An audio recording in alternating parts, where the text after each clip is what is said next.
প্রধানমন্ত্রীর সঙ্গে সাক্ষাৎকারী তৃণমূলের প্রতিনিধি দল থেকে কেন বাদ গেলেন কল্যাণ বন্দ্যোপাধ্যায়? উপরাষ্ট্রপতি জগদীপ ধনখড়ের নকল করে বিতর্ক জড়িয়ে পড়ার জন্যই কি তিনি বাদ গিয়েছেন? কল্যাণের দাবি অবশ্য তা নয়, প্রতিনিধি দলের লোক বেশি হয়ে যাচ্ছিল, তাই বুধবার সকালে ফোন করে স্বয়ং মমতা বন্দ্যোপাধ্যায় তাকে বলেছিলেন ওই সাক্ষাতে না যেতে।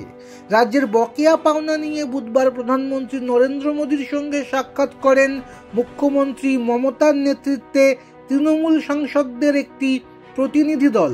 মঙ্গলবারও তৃণমূল সূত্রে জানানো হয়েছিল সেই দলে থাকবেন শ্রীরামপুরের তৃণমূল সাংসদ, কিন্তু বুধবার তাকে সেই দলে দেখা যায়নি। শেষ মুহূর্তে কল্যাণের নাম বাদ পড়ে কাকলি ঘোষ দস্তিদারের নামও। সেই সূত্রেই কল্যাণের দাবি, মমতাই তাকে সকালে ফোন করে বলেন তিনি আর কাকলি যদি না যান তাহলে ভালো হয়, কারণ লোক বেশি হয়ে যাচ্ছে।